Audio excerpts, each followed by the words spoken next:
Hello and welcome to the F&O Show on Bloomberg Quint Live, India's first digital live streaming business news service. I'm Darshan Mehta. Good morning, Agam. Good morning and a happy new year, Darshan. I'm Agam Akil and here are the headlines. It's a muted start to the new year for Indian markets as heavyweights like ICICI Bank and HDFC come under pressure. Stocks like IGL have seen addition in open interest towards fresh longs, while Maruti has seen fresh shorts in today's day of trade. Aviation stocks gain more than 1% after oil retailers cut aviation turbine fuel prices for the month of January. And automakers are in focus today as estimates predict a dull December for sales. Okay, let's take a look at what the markets are doing. It's the first day of the new calendar year and not a very good start. The Nifty is down almost 70 points at this point of time, and that has aggravated the selling that's come in. Let's take a look at what's happening as far as the Bank Nifty is concerned, and that too is seeing selling on open interest build up of 3%. So the Bank Nifty is down significantly in trades, down close to 0.5%. So that is where traction is happening. Where are positions being taken? What we are seeing is that the 10,900 and 11,000 and even 11,100 is where call writers are active in trade. 10,800 is where put writers are writing in trade. Remember, we are still above the 10,800 mark in trade, but it seems that there is aggressive call writing that's happened in trade today. What's the total open interest build-up that we're seeing? We can see that 10,900 is acting like the first resistance for the market, and the second resistance will be 11,000. And from 10,800 to 10,500 is where put writers are active. So it looks range bound between the 10,800 to 10,900 on the narrow side, and 10,500 to 11,100 on the broader side. That's the range that we are seeing at this point of time. But today is not the best of days as far as the bulls are concerned. But Agam, stock specific, anything that you're spotting? Again, that's on a very quiet session so far and on unexpected lines. But let's pull up the stocks which are seeing perhaps a little change in open interest in today's day of trade. Starting off with something like an SRF, which is seeing 11% surge. Shorts apparently building in there. But of course, we've spoken about Jet Airways and Interglobe Aviation, some advantages coming in on the back of cut in ATF prices, because of which there is some buying action coming through for those aviation companies, BEML and Wockhardt, among others, which are also seeing some traction. BEML, while it sees some selling, Wockhardt, on the other hand, is up and about, and it is looking at some amount of buying. I reckon there won't be too many stocks with unwinding in today's session, but if we can pull that list up as well. So we have Mahanagar Gas, which is seeing very little traction in its underlying. In fact, the top 4 stocks out there, Tata Global Beverages, Equitas Holding, Muthoot Finance, all seeing very little unwinding with very little change in the underlying. So on the whole, not too much to speak for. And again, on expected lines, something which is being typical of the 1st of January every time. Well, on the whole, yeah, not too much to speak for. It's very quiet, Darshan. Yeah, so before we get in all the guests on the show today, here's a reminder: if you have any queries regarding futures and option market, you can call us on 0224540 or write to us on Facebook, Twitter, or with the AskBQ hashtag. Certain things that I want to point out, we'll be discussing certain stocks, and these are the stocks that we'll discuss. We'll discuss the real estate pack, what's exactly happening there. There's an ATF price cut that's happened. That's why aviation stocks are doing well. So we'll ask our guest on the aviation pack. We'll talk about stocks like Wockhardt. We'll talk about the auto sector, IGL, Bank of India. So these are some of the counters that we'll speak on. So if you have queries regarding any of these, please write to us and we'll have them addressed. But let's welcome our F&O experts for the day. Nirav, Chheda of Nirmal Securities and Amit Shah of Bob Capital joins us on the show right here in the studio. Good morning to both of my guests. Amit, I'll start with you. Good morning. Happy New Year. Happy New Year. Today, first day, not the best of starts. We're down almost 70 points. Is this an opportunity to accumulate, or would you stay away, or are you seeing more weakness? So I would be cautiously positive on the market. Okay. Couple of developments on the derivative side, what we have seen since the expiry week. Firstly, the rollovers were slightly better off compared to what we have seen in the previous series. Two of the developments, what it has been in spotlight from last 2 expiries. One is the put writers, despite market rallying from 10,000 to 10,800 odd, remained quite at the lower level. But since the inception of the January series, we've seen the put writers showing some kind of confidence where they have moved from 10,000 strike to 10,500 strike. So that's something which is added on the positive side. Second is the VIX index, which has almost for the 3 expiries, it has remained above 18, 17 on an average. And that had shown some kind of a cool off to go below 15, 14 odd mark. Right. But right now still hovering below the resistance mark of 1650 odd. So that is one development. I would be cautiously positive, caution in the sense where market is still struggling to find some room or strength to cross the 11,000 key hurdle. If you consider the entire fall from 11,760 to almost 10,000 odd mark, the 61.8% Fibonacci retracement falls close to around 11,080 odd levels. Okay. So that's always to be considered as a key resistance for the market, and from there on the negativity or the uncertainty slightly dilutes. So that would be a key level where I would be keeping a close eye on how it reacts towards those 11,000 odd mark.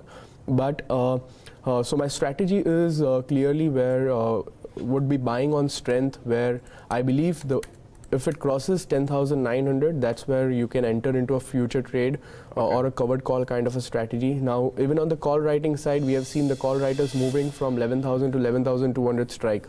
So that's where even it's showing some kind of a space where above 11,000 there can be some kind of a momentum. So converting once Nifty future crosses 10,900, one can enter into a covered call strategy, buying the future above that level and selling simultaneously a 11,200 strike call option, where it can see some kind of a derivative resistance. Keeping a stop loss of close to 10,820 would be the ideal support level, and on the upside can expect a momentum towards 11,100 to 11,200. Okay. And for those who don't know what a covered call is, it is a strategy employed when an investor holds a near-term neutral view, neutral to positive bias, and on a security or an index for that matter. And this involves selling of a call option of the asset in which the investor has bought securities or its futures into. In this case, of course, as Amit has put, he is looking to sell the 11,200 call while he initiates a buy on the 10,900 level on the Nifty future. So that's Amit's view on the Nifty. But I'm going to move on to Nirav. Nirav, good morning, and thanks for joining us, and a happy new year to you as well. How are you now placed on the indices, and how would you employ derivatives? Good morning, and a very happy new year to all of you and all the viewers. My view is also quite the same. Nifty is in an uptrend, and very likely it can go up towards the 11,200 odd levels. However, there are some indications, there can be some sort of, consolidation or probably a down move in the short term. And that is why I do not want to really play on the index at this moment. If you see, the VIX has actually come up a little to 16.5. A lot of, buying has happened in the last week. We have come up above the 50 and 200-day moving averages. The PCR is up. The rollovers for this month have been pretty good. In fact, 74%, which is above the 3-month average. Also, one thing to note here is, we start this month with 2 crore 18 lakh shares. Now, generally, whenever Nifty starts with sub 2 crore 10 lakh shares, there's not much space for Nifty to witness buying. And that is where, you'll see some sort of selling pressure coming in again. And that is why I'm very skeptical at this moment and not really, in a zone to buy. I will also be buying about 10,920 close levels. Once that comes, probably Nifty will go up towards the 11,200 or levels, as Amit said. The base is also coming up and the resistance is shifting upwards. That is a good sign again, but we need a breakout and a close above the same. Only then, one can be buying with aggression. What about Nirav, just in case that's the case, is it a wise strategy to start writing calls of higher strike prices, or would you not do that? Yeah. See, this is a long expiry, 31 days to go. So I don't think writing, calls of higher, strike will be the right strategy to go forward. Probably, yes, if we do witness a breakdown below 10,700, then definitely one can be writing the 11,000 call. But then again, that breakdown is required. At this moment, I don't think one should be really playing with the index at this moment. Okay, Amit, we also have a development. We had a SEBI circular right now with respect to converting a whole host of securities in phased manners from cash to physical settlement. Do you think, firstly, how are you reading this, and if at all this can have any impact on markets? Because I reckon that in this point in time, given the fact that it is going to be carried out in phases, it's not going to have such a big impact. But how does it impact someone like a trader out there who is into these securities? So definitely this is a very good development considering what the regulators are doing. It is mainly to do with the international standards, what globally market is following on the derivative space. Right. So if I had to put it, it is more to do with traders who let the position, let it expire on the expiry day. So there it would be more caution. They will be very clear about whether they want to unwind their position or whether they want to carry it forward, with keeping in mind that the physical settlement needs to be done for that particular contract. So normally we are cash settled derivative contractors where in case of any kind of a contract which is let to be expired, normally the profit or loss is adjusted against that buy or a sell price, right? But in terms of physical settlement, definitely he would require that much amount of margin or that much amount of money which is there in his, if it is there in his account, to satisfy the settlement of a physical contract. So normally speculators, even on a 10 lakh contract value, even if he's having a 3 lakh rupees, he can do a future contract trading. But if he lets it expire and if it doesn't satisfy the need of settling it physically, then definitely that, it is a void in the contract. So it is a good sign where people will be very cautious about entering into a trade, a serious trade, and whether they want to square it off or whether they want it expire. So this will be a beneficial for someone who are wealthy clients who have good amount of money with them, who want some clarity. Maybe they are looking to buy a particular stock for a longer term view, but are slightly skeptical at this point of time and don't want to invest the entire amount right now. They may enter into a future trade for now. In case if their criteria satisfies, then they don't mind paying the extra money and get the contract physically settled. So that would be beneficial for players who are more of an investor, who have good cash balance in their account and who are looking sincerely for accumulating those kind of stocks. But definitely for traders and speculators with low margin, they need to be very cautious in terms of letting the contract expire. All right.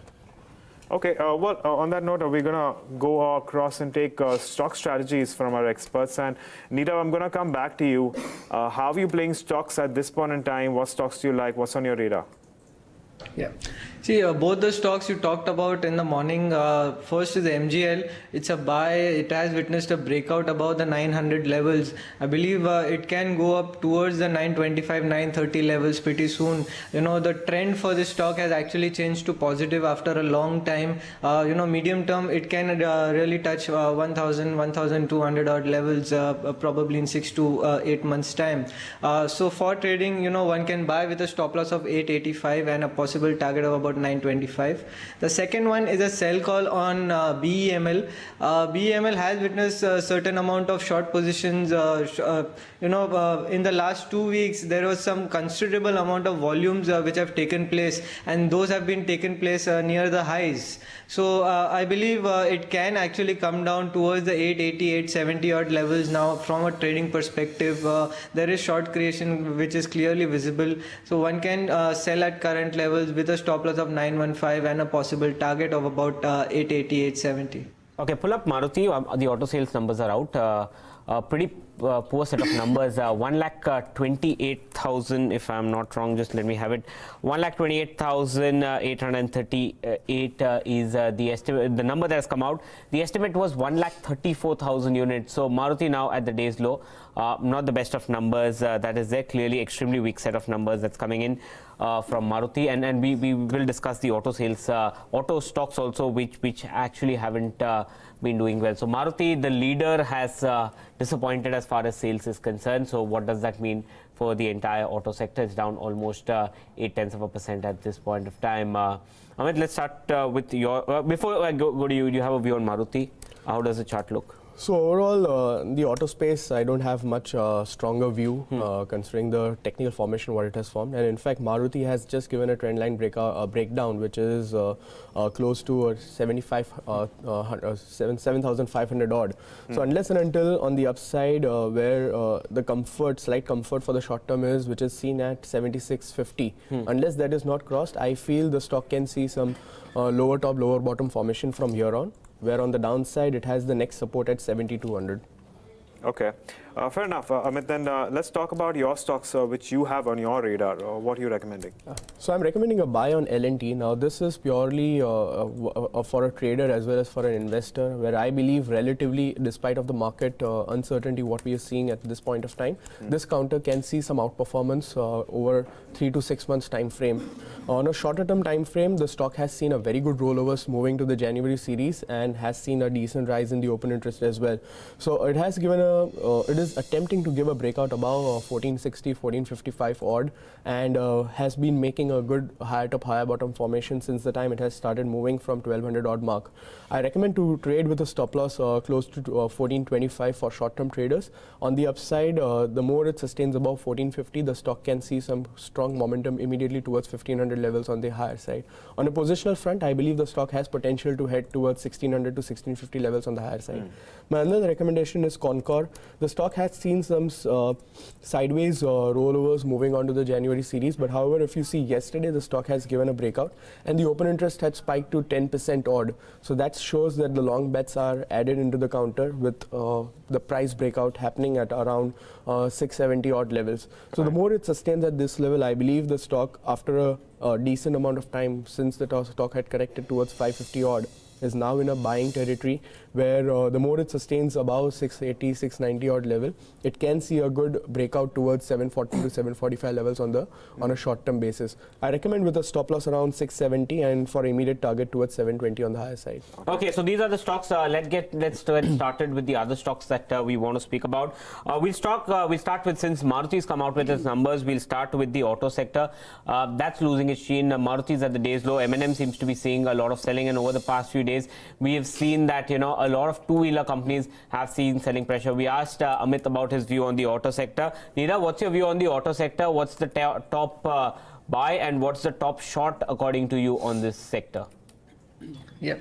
See, auto as a whole is not really performing very well in the last few months. In fact, I believe if you're looking for a sell, Hero Motor at this level is a top sell. Some good amount of rollovers, short rollovers have been seen in this stock. I believe, this has broken below the important 3,200 odd levels, which was a very good support area. In fact, it was a resistance. It broke above and again, broke down below. So it's a false breakout kind of a situation, and that is why I believe it can come down towards the 2,700, 2,500 odd levels in the short to medium term. So one can sell at current levels. You can keep a stop loss of 3,200, and you can expect anywhere in between 2,700 and 2,500.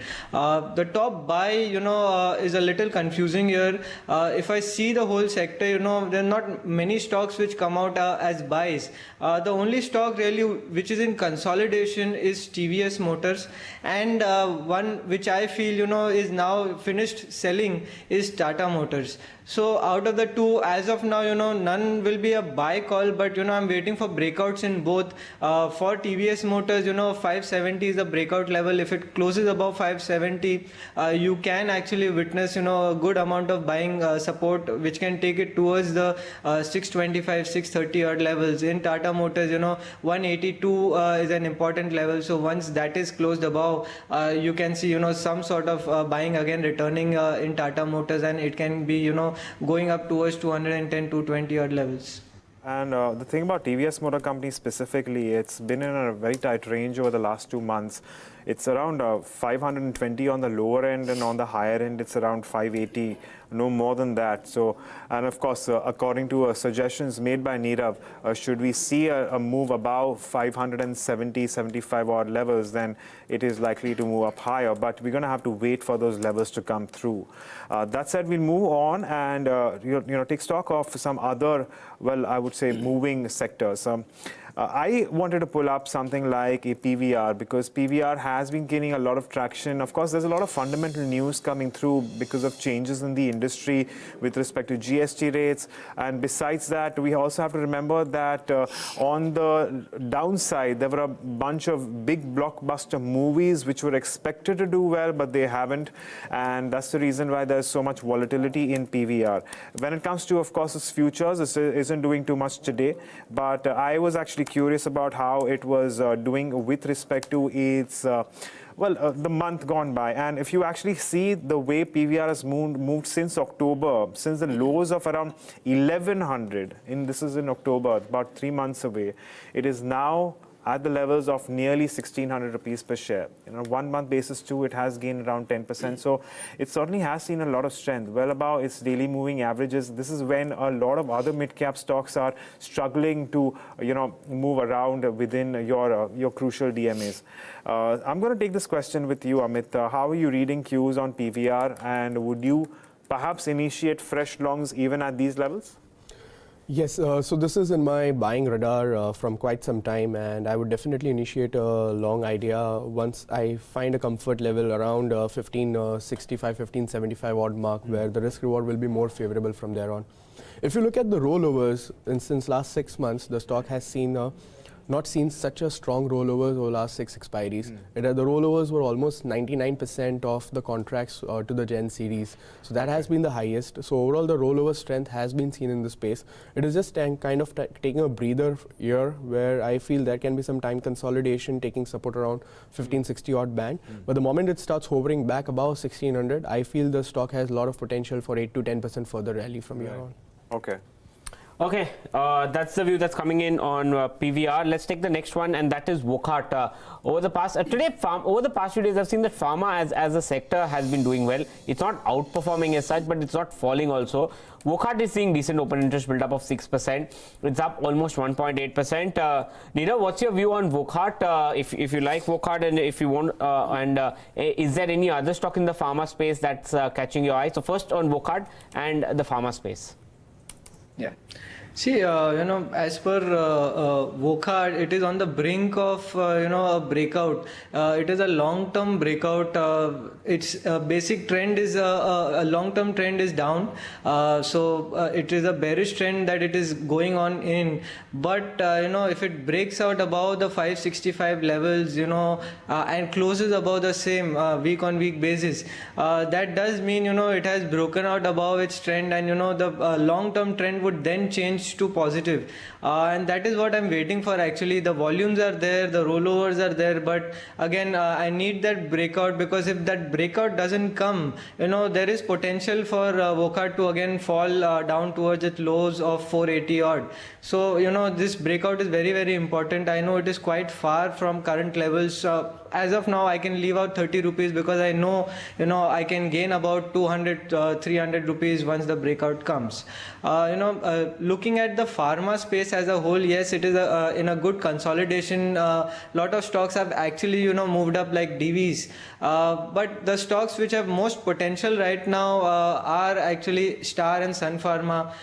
Star, Stride Shashun, I believe, continues to witness good amount of buying month on month, day in, day out. It is consolidating in between 450 on the downside and about 475, 480 on the upside. The day it really witnesses a breakout, with volumes above the 480 levels, you will see it really move up towards the 550, 600 odd levels very, very soon. When it was falling from 1200 odd levels to about 450, 400 odd levels, there was some amazing amount of volumes, lifetime high volumes which went in. So some very smart buyers have accumulated this stock and are actually waiting.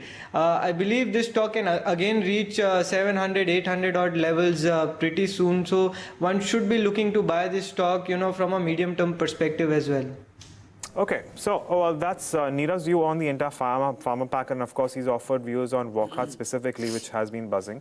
And with that, we move on to the aviation sector, and the reason why we took it, of course, today was topical because of the aviation turbine fuel price cuts coming through, and which always serve as an advantage for the aviation industry. Today, Interglobe Aviation is higher by a little bit less than 1%, but there certainly is accumulation in open interest. And if you can have Jet Airways on your screen as well, and it will show you that there certainly is advance there, a little more than Interglobe Aviation, and its open interest also seeing accumulation. But, I want to pull up the 3-month chart and compare how Jet Airways and Interglobe Aviation has done. And this is where you will see that there is a little bit of a divergence between the two. So while Interglobe Aviation has gained 45% in the last 3 months, you see that Jet Airways, so Jet Airways has also gained 65%, but over the last 2 months, there has been a widening gulf. And so that's your pack when as to look at the last month of December. Jet Airways has seen a little bit of a rise, but Interglobe Aviation has been, I would say, subdued. Let's, take Jet Airways and Interglobe Aviation with our experts. Amit, let me take up Jet Airways with you. From what I notice on the charts right now, there's been some amount of consolidation, at least for the past 1 or 2 weeks. But it's also something that's driven by news. So how would you approach Jet Airways now? See, though the last 3 months, the stock, as you rightly mentioned, has seen some kind of an outperformance compared to the other peers. But looking at the broader structure, if you look at from 2013, 2012 odd, if you look at the stock's volatility, your risk of trading for a trader will always be on the higher side. So that shows a discomfort to stay away. It shows a complete a no for a trader where, the risk of trading, if your stop loss is more than 5% for a particular trade, definitely does not make sense to, bet on such uncertain counters. So I would stay away from Jet Airways, despite the stock has seen some outperformance. But if you look at the broader range, it has attempted multiple times to cross 700 mark and again thrown back to 150 odd price. So that kind of volatility shows complete discomfort. But Indigo Aviation, definitely it's a stock where one can look at. It has been a steady enough, making a higher top, higher bottom formation. Even if you see from 750 odd, the stock has seen resilience and has been moving quite steadily. Though there is some kind of a short-term discomfort at this level, but if someone who is a positional player or something, he can bet on every decline as a buying opportunity. Looking at the broader structure till the time 1120, 1100 is not violated, I feel the stock potentially can head towards 1350 levels. Okay, let me extend the same question to you as well, Nirav. How would you pitch Jet Airways against Interglobe Aviation and your possibility of playing both these? Yeah, as Amit said, Jet is much more riskier. If you see the whole data, Jet Airways fell from 800 to sub 200 odd levels. That is almost a 75-80% drop. While Indigo fell from 1400 to only 700, so that's a 50% drop. So it outperformed even in the downward market, and it is outperforming even in while going up. So it is less riskier Indigo, and the formations for the same can be trusted much more than Jet Airways. Having said that, Jet Airways has witnessed tremendous amount of volumes at the lower levels. Doesn't look like it will make a new low. So looking at that structure, I believe Jet Airways can go up towards the 340, 350 odd levels pretty soon. While Indigo will continue to move on slowly from here on, at least up till 1350, 1400 odd levels. So again, high risk traders can go for Jet Airways, while low risk traders should go in for Indigo. Okay. Well, there you have it. That's your view on the aviation sector, which is buzzing in trade today. But we've run out of time, so I'm going to take a moment to thank both our experts, Amit and Nirav, for joining us and taking us through their views, and of course, giving us so many stocks to work with in terms of ideas. But on that note, it's a wrap in this edition of the F&O Show, the first one in 2019. But for more news and updates, stay tuned to Bloomberg Quint Live.